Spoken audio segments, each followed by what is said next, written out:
Hi, wonderful people. I'm Leah Rapaner. As a sociologist, University of Melbourne professor, founder of the Gender Equity Initiative, director of the Future of Work Lab, woman, wife, and mother, I've made it my life's mission to take down every ridiculous gender myth out there.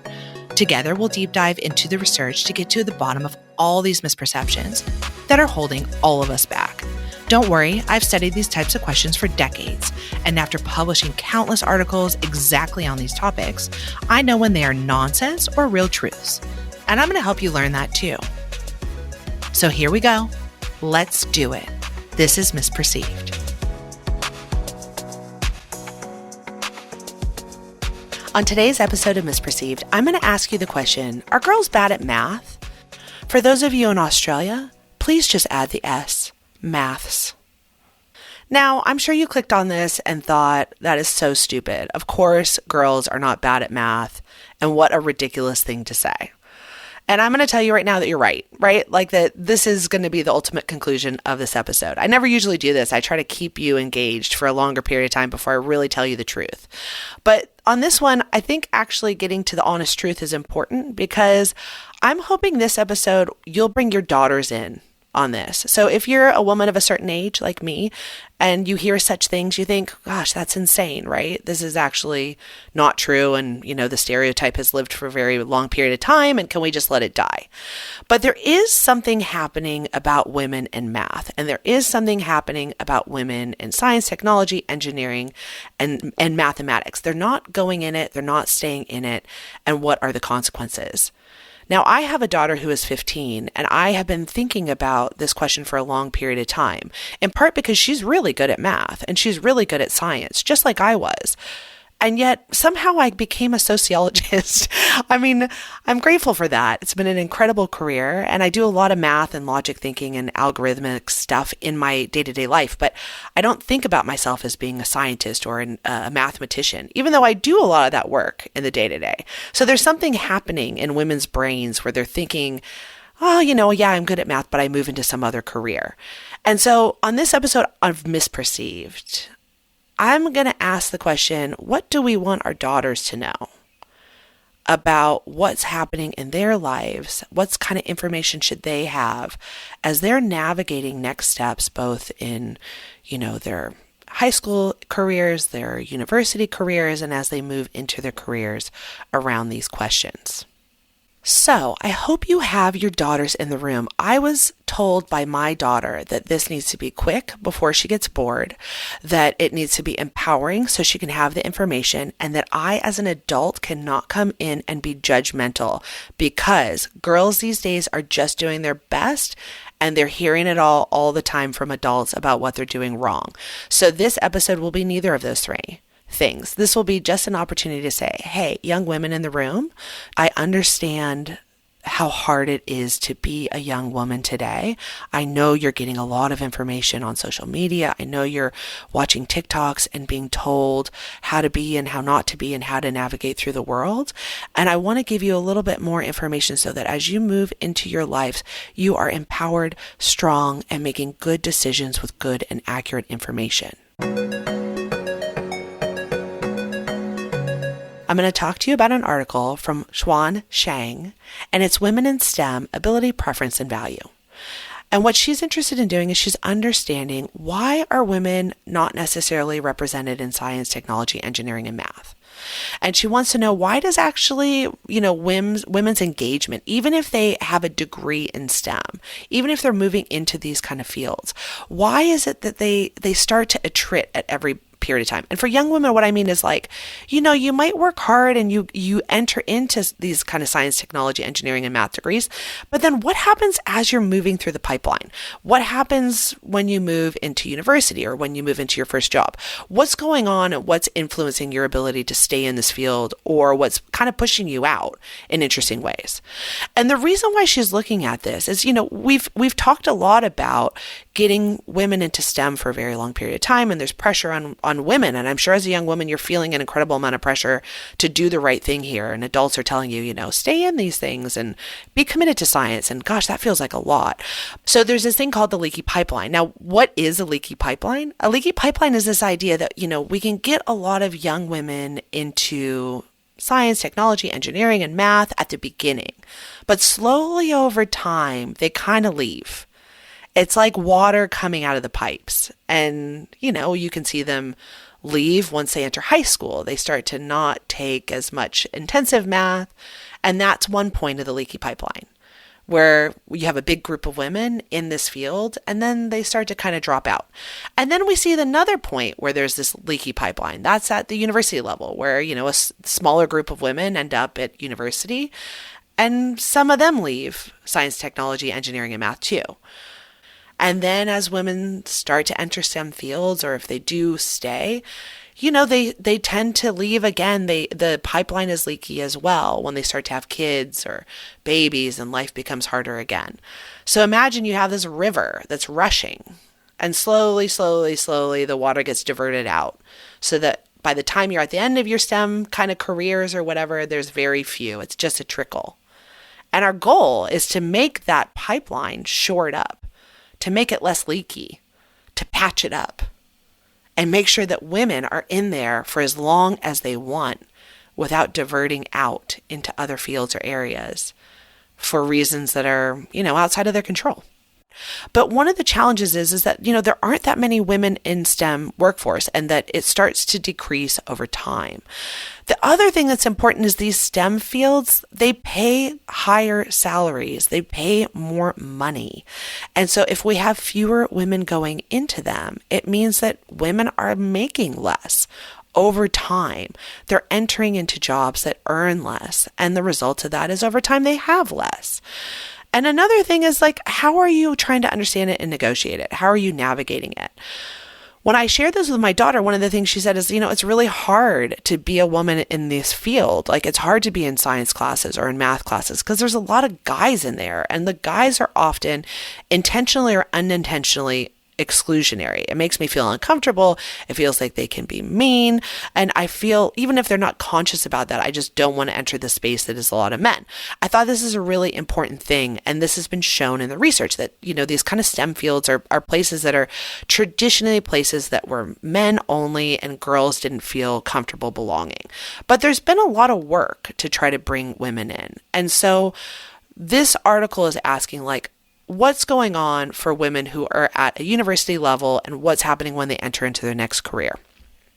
One of the things they're interested in is this argument that hey, actually, the reason why young women aren't going into STEM is because they don't have the ability. So they just don't have the same level of skills, and that's the reason why it's just this rational allocation.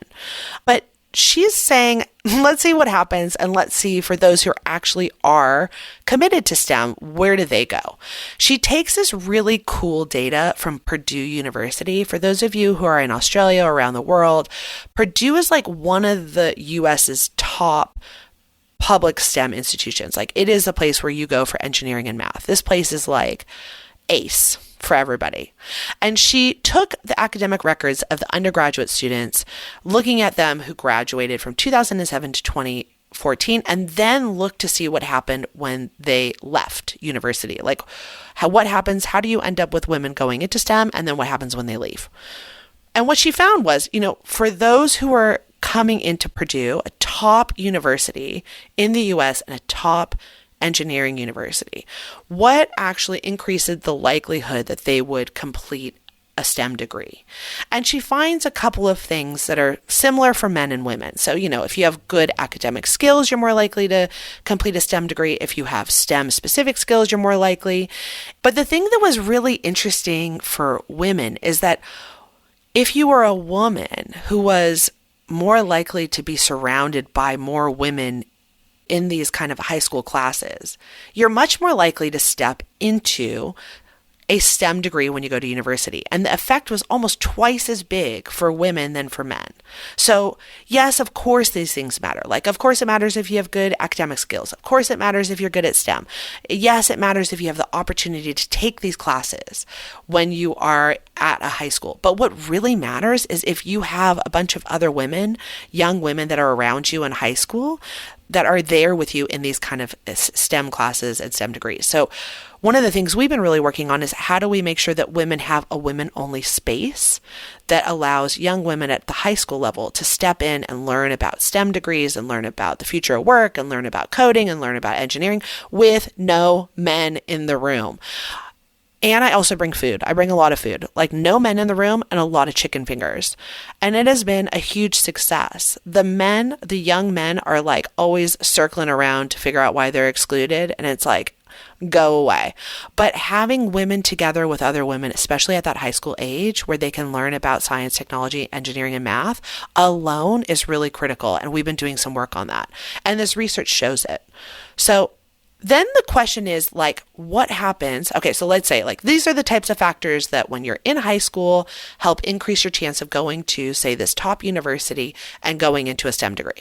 And so one of the things they're asking is what happens when you leave? Like what happens when you graduate from a university and you got a STEM degree? Are you going to go into a STEM occupation? And what does that look like for women and versus men? And one of the things they found is like, okay, hey, if you have really good academic skills, general academic skills, you're more likely to go into STEM occupation. But for women, what happens is there's two things that kind of push them away from going into a STEM occupation. The first is that they're looking for more work-life balance. So if the average work hours per week in a STEM job is higher, women are less likely to go into that job. So they're looking at that job and thinking, oh man, that looks like a lot of work and I'm not going to go in. The other thing that matters is where they go after university, right? Like they find that the women in this cohort were much more likely to move back home. And the fact that they moved back home decreased their chance of getting into a STEM job, in part because the STEM jobs are clustered in certain places, San Francisco Bay Area, New York, right? And so if you're moving home, it just might be that there's fewer jobs in the STEM field that even if you have a STEM degree, you're just less likely to go into them. Do you care? Like, should you care about this? This is the question for young women. So if you're thinking about this and you're going, okay, listen, I'm really interested in science, technology, engineering, math. I'm going to do well in high school. I'd like to go to a top university. I'm going to get a top degree. Okay, I got the top degree. Now what should I do? Okay, well, I'm looking at the work world. I want a little bit more of work-life balance. So I don't know that I want to go to STEM. I'm going to move home and be with my parents. That seems reasonable, right? Because maybe it's, helps you save some money. Just know that actually going into these are all valid and logical decisions, but the consequence of these decisions is that you're more likely to go into a job that is not STEM. And the result of that is that you're actually less likely to make money. That is okay if you're trading work-life stuff for money, but just know that that will be a consequence.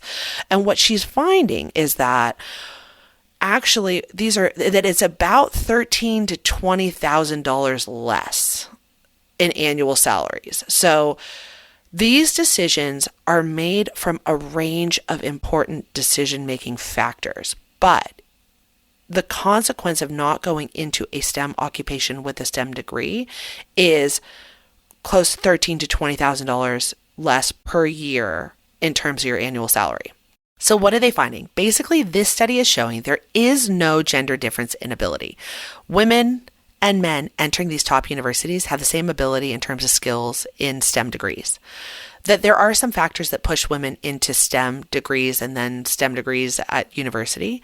And actually, women are making these decisions about returning home and the context in which you return home, both in terms of the availability of STEM jobs, but also the kind of traditionality of it, like what's going on culturally in your hometown, are going to influence your ability to get a higher paying, maybe longer hour STEM job.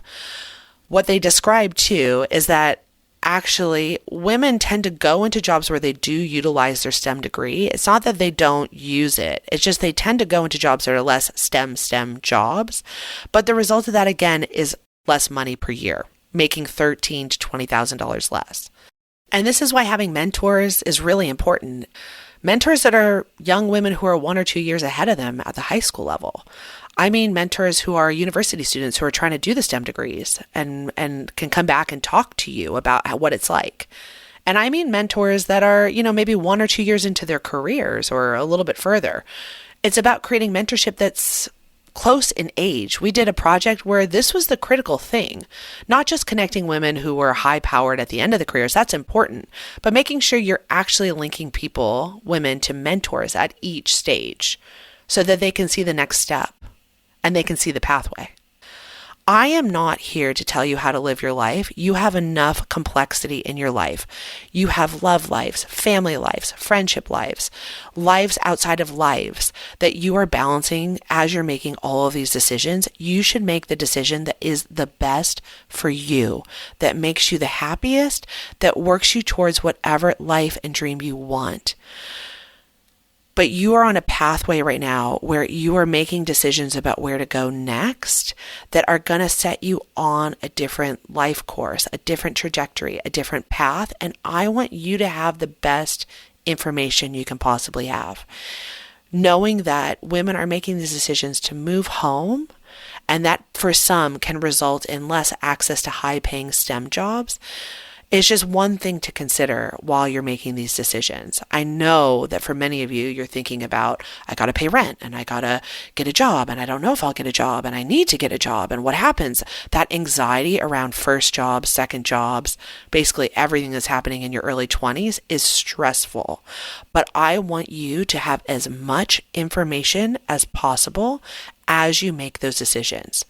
Also, keep in mind, you can make a decision and change your mind. Decisions can be undone, many of them. You can pick a job in your hometown and decide it's great or not great. You can move, you can shift, you can adapt. And moving and shifting and saying this isn't working for me, it's not a personal failure.